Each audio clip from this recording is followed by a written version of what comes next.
ಮಂಡಿಯ ಮೇಲೆ ತುಂಡು ತುಂಡು ಲಂಗವನ್ನು ಹಾಕೊಂಡು ನೋಡಿಕೋ ನೋಡಿಕೋ ಅಂತ ಬಳುಕೋರು ನೀವೇ ಅಲ್ಲವೇ? Shut up. ಮಾಡ್ಲಿಂಗ್ ನನ್ನ ಹಾಬಿ. ಹೌದೌದು, ನೀವು ಹೇಳುವ ಮಾಡ್ಲಿಂಗ್ ನಾವು ಟಿವಿಯಲ್ಲಿ ನೋಡಿದ್ದೇವೆ. ಹೆಣ್ಣು ಮಕ್ಕಳು ಬಳೆಗಳನ್ನ ಎಲ್ಲಿ ಹಾಕ್ತಾರೆ? ಲಕ್ಷಣವಾಗಿ ಕೈಗೆ ಹಾಕ್ತಾರೆ, ಇಲ್ಲ ಕಿವಿಗೆ ಹಾಕ್ತಾರೆ, ಇಲ್ಲ ಕಾಲು ಬೆರಳಿಗೆ ಹಾಕ್ತಾರೆ. ಅದೆಲ್ಲವನ್ನು ಬಿಟ್ಟು ಬಳೆಗಳನ್ನು ಹುಕ್ಕಳಿಗೆ ಸಿಕ್ಕಿಸಿಕೊಂಡು ನೋಡಿಕೋ ನೋಡಿಕೋ ಅಂತ ಅದೆಂತದೋ ಬೆಕ್ಕಿನ ನಡಿಗೆ ಅಂತೆ, ಬೆಕ್ಕಿನ ನಡಿಗೆ. ಹೀಗೆ ಓಡಾಡ್ರೆ ನಮ್ಮ ಕಿಲಾಡಿ ಹುಡುಗರು ಬಿಡುವುದುಂಟಾ? ಜಮಾಯಿಸಿ ಬಿಡ್ತಾರೆ. ಏನು ಅಂತ ಕೇಳಿದ್ರೆ ನಾವು ಫಾಸ್ಟ್. ಎಂತ ಫಾಸ್ಟ್ ಇವರು? ದೇಶದಲ್ಲಿ ಯಾವುದು ಫಾಸ್ಟ್ ಇಲ್ಲ. ಟ್ರಾಫಿಕ್ ಅಲ್ಲಿ ಫಾಸ್ಟ್ ಇಲ್ಲ, ಎಲ್ಲಿ ನೋಡ್ರು ಜಾಮ್. ಟೆಕ್ನಾಲಜಿಲಿ ಫಾಸ್ಟ್ ಇಲ್ಲ, ಮಂಡಿ ಓಡಿಸಲಿ ಫಾಸ್ಟ್ ಇಲ್ಲ, ಬರೀ ಪಾಪ್ಯುಲೇಷನ್ ಅಲ್ಲಿ ಫಾಸ್ಟ್. ಆಯ್ತಾ ಜಡ್ಜಮ್ಮ, ನಾನು ಹೇಳುದು ಸರಿ ತಾನೆ? ಅದು ಬಿಡಿ ಜಡ್ಜಮ್ಮ. 25 ಲಕ್ಷ ಲಂಚ ಕೊಡ್ಲಿಕ್ಕೆ ಅಣ್ಣ ಮುಂದೆ ಬಂದಿದ್ದ ಅಂತ ತಂಗಿ ಒಪ್ಪಿಕೊಂಡಾಯ್ತಲ್ಲ. ಲಂಚ ಕೊಡುವುದು ತಪ್ಪು ಅಂತ ವೆಂಕಟಾಚಲಯ, ಲೋಕಾಯುಕ್ತ ವೆಂಕಟಾಚಲ ಹೇಳಿದ್ರು ನನಗೆ ನೆನಪುಂಟು. ಆದ್ರಿಂದ ತಪ್ಪು ಮಾಡಿದ ಅವರ ಅಣ್ಣನ ಒಳಗೆ ಹಾಕಿಬಿಡಿ. ಸೈಲೆನ್ಸ್. ಏನೂ ತಪ್ಪು ಮಾಡದ ಈ ಅಮಾಯಕನನ್ನ ಹೊರಗೆ ಬಿಟ್ಟು ಬಿಡಿ ಆಯ್ತಾ? ತಂಗಿ, ಸತ್ಯ ಮಾಡಿ ಹೇಳ್ತೇನೆ, ನಾನವನಲ್ಲ.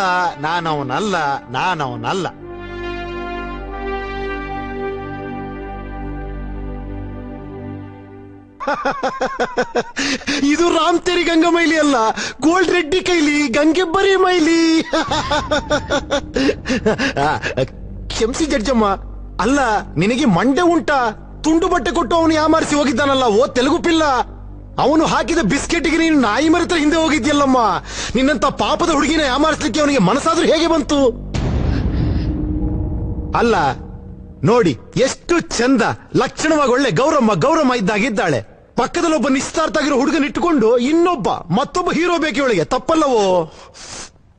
ಮರ್ಯಾದೆ ದಂತಿನ ಭಾಷೆ ಅಜ್ಜಿ. ಅದೆಂತದೋ ಬೆಟ್ಟದ ಮೇಲೆ ಮದುವೆ ಆದಳಂತಲ್ಲ, ಅದಕ್ಕೆಂತದರ ಸಾಕ್ಷಿ ಉಂಟಾ ಕೇಳಿ? ಅಗ್ಗಿಪೆಟ್ಟೆ ಸಾಕ್ಷಿ. ಮದುವೆಗೆ ಬೆಂಕಿ ಪಟ್ಟಣದ ಸಾಕ್ಷಿ ಕೊಡ್ತೀನಿ ಅಂತಾಳೆ ಇವಳು. ಎಂತ ಮುಗ್ದೆ ಇವಳು.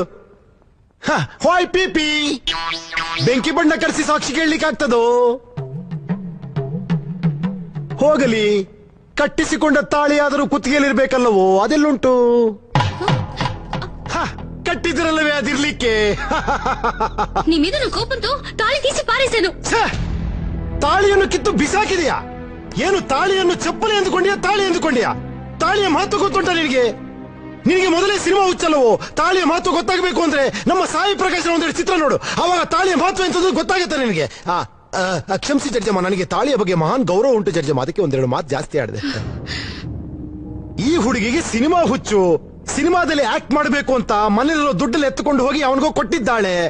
ಅವನು ಇವಳಿಗೆ ಆಕಾಶದಲ್ಲಿ ಕಾಗಿ ತೋರಿಸಿ ಸರಿಯಾಗಿ ಮಂಡೆ ಮೇಲೆ ಟೋಪಿ ಹಾಕಿ ಓಡಿ ಹೋಗಿದ್ದಾನೆ. ಇವಳಿಗೆ ಎಂತ ಮಾಡುದು ತೋಚದೆ.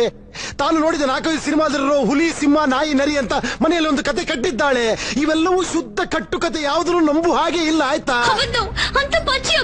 ಹೌದೌದೌದು, ನಾವು ಹೇಳೋದೆಲ್ಲ ಪಚ್ಚಿ ಸುಳ್ಳು, ನೀನು ಹೇಳುವುದು ಅಪ್ಪಚ್ಚಿ ಸುಳ್ಳು ಆಯ್ತಾ? ಜಗ್ಜಮ್ಮ, ಇವಳು ಹೇಳಿದ ಕತೆಗೂ ನನಗೂ ಯಾವುದೇ ಸಂಬಂಧವೂ ಇಲ್ಲ.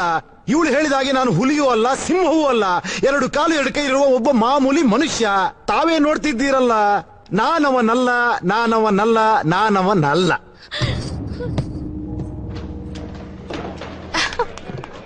ಫ್ಯಾಂಟಾಸ್ಟಿಕ್. ನೀವ್ ಹೇಳಿದ ಎಲ್ಲಾ ಪಾಯಿಂಟ್ಸ್ ತುಂಬಾ ಚೆನ್ನಾಗಿತ್ತು. ಸತ್ಯ ಹೇಳಿದೆ ಅಷ್ಟೇ, ಸುಳ್ಳು ಅಲ್ಲ. ಯಾವನೋ ಕಳ್ಳ ಸ್ವಾಮೀಜಿ ಬಂದನಂತೆ, ನಾನೇ ಕೃಷ್ಣ ನೀನೇ ರಾಧೆ ಅಂದನಂತೆ, ಸ್ವರ್ಗಕ್ಕೆ ಹೋಗೋಣ ಅಂದನಂತೆ. ಇವರು ಮದುವೆ ಮಾಡಿ ಕೊಟ್ಟು ಬಿಟ್ರಂತೆ. ಎಂತದಿದು? ಅಲ್ಲ, ಕೃಷ್ಣನ ಆಶ್ರಮದಲ್ಲಿರೋರು ಹೇಗಿರಬೇಕು? ರಾಮ ಕೃಷ್ಣ ಅಂತ ಭಜನೆ ಮಾಡಿಕೊಂಡು ಎಲ್ಲದರಿಂದ ವಿಮುಕ್ತಿ ಹೊಂದಬೇಕು. ಅದು ಬಿಟ್ಟು ಪ್ರೀತಿ, ಪ್ರೇಮ, ಮದುವೆ, ಚೆ. ನಮ್ಮ ಕಡೆ ಒಂದು ಗಾದೆ ಉಂಟು, ಕೇಳುವ ಪೆದ್ದ ಆದರೆ ನಾರಿನಲ್ಲೂ ತುಪ್ಪ ಸುರಿಸಬಹುದಂತೆ. ಇವರ ನಾರಿನಲ್ಲಿ ಆಯಿಲ್, ಡೀಸೆಲ್, ಪೆಟ್ರೋಲ್ ಎಲ್ಲ ಸುರಿತಾ ಉಂಟು. ಮಗು, ನಿನಗಿನ್ನು ಚಿಕ್ಕ ವಯಸ್ಸು, ಆಸೆ ಕಳೆದುಕೊಳ್ಳುವ ವಯಸ್ಸು. ಆಸೆ ಪಡುವುದು ತಪ್ಪಲ್ಲ. ಪ್ರತಿಯೊಂದು ಹೆಣ್ಣು ಮಗು ಆಸೆ ಪಡ್ತಾಳೆ. ಯಾವ ರೀತಿ? ದೇವರಂತ ಗಂಡ ಬೇಕು ಅಂತ ಆಸೆ ಪಡ್ತಾಳೆ, ಕನಸು ಕಾಣ್ತಾಳೆ. ನೀನೆಂತದ್ ನೀನು ದೇವರನ್ನೇ ಗಂಡ ಬೇಕು ಅಂತ ಕನಸು ಕಾಣುವುದು ಹುಚ್ಚಲ್ಲವೋ ಜಡ್ಜಮ್ಮ? ಈಗ ಯಾರಾದ್ರೂ ಒಬ್ಬ ನಾನೊಬ್ಬ ಅವತಾರ ಪುರುಷ ಕೃಷ್ಣ ಅಂತ ಬಂದ್ರೆ ನಾವೆಂತ ಮಾಡ್ತೇವೆ? ಅವನ್ನ ತೆಗೆದು ಮೆಂಟಲ್ ಹಾಸ್ಪಿಟಲ್ ಸೇರಿಸ್ತೇವೆ. ಅದು ಬಿಟ್ಟು ಹೆಣ್ಣು ಮಗುವನ್ನು ಕೊಟ್ಟು ಮದುವೆ ಮಾಡಿದ್ರಲ್ಲ, ಹುಚ್ಚಲ್ಲವೋ ಜಡ್ಜಮ್ಮ? ಏನ ಟೈಮೇ ಸಮಯ ಅಜ್ಜಿ ಮಾರಾಯ, ಮರಲೇರೊಟ್ಟು ಪಾತೇರೋನು ಮಾತೇರ್ಲ ಸೇರೊಂದು ತಪ್ಪು ಮಲ್ದೇರ್. ಕೃಷ್ಣ ಈ ಅಕ್ಲೇಗ ಬುದ್ಧಿ ಕುರು. ಜಡ್ಜಮ್ಮ, ಈ ಉಚ್ಚ ನ್ಯಾಯಾಲಯದಲ್ಲಿ ಸ್ವಚ್ಛವಾದ ಮನಸ್ಸಿನಿಂದ ಈ ಹುಚ್ಚರುಗಳ ಮಾತನ್ನ ತುಚ್ಛವಾಗಿ ಕಾಣಬೇಕು ಅಂತ ಅಚ್ಚ ಕನ್ನಡದಲ್ಲಿ ಕೇಳ್ಕೊಂತಿದ್ದೇನೆ. ಮಗು, ನೀನು ಮದುವೆ ಆಗಿದ್ದು ನಾನಲ್ಲ, ಅವರು ದೇವರು, ನಾನೊಬ್ಬ ಮಾಮೂಲಿ ಮನುಷ್ಯ ಆಯ್ತಾ?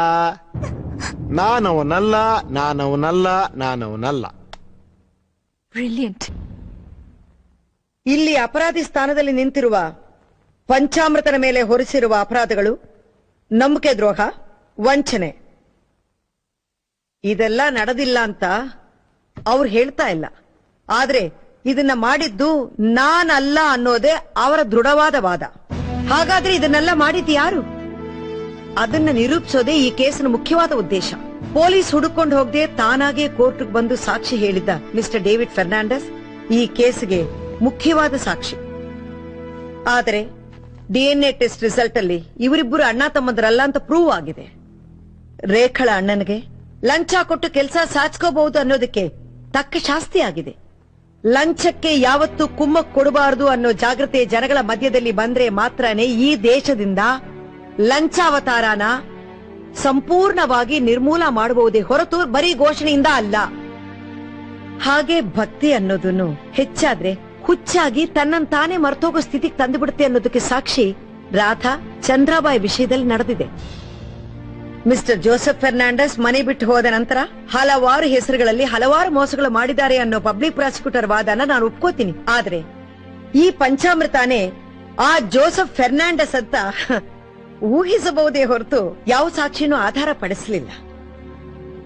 ಸಾಕ್ಷಿ ಆಧಾರಗಳನ್ನು ಸಂಪೂರ್ಣವಾಗಿ ಪರಿಶೀಲಿಸಿದ ಮೇಲೆ ಪಂಚಾಮೃತ ಅಪರಾಧಿ ಅಂತ ಸಂದೇಹ ಪಡಬಹುದೇ ಹೊರತು ಪಂಚಾಮೃತಾನೇ ಅಪರಾಧಿ ಅಂತ ಆಧಾರಪೂರ್ವಕವಾಗಿ ನಿರೂಪಿಸಲು ಸಾಧ್ಯವಿಲ್ಲ.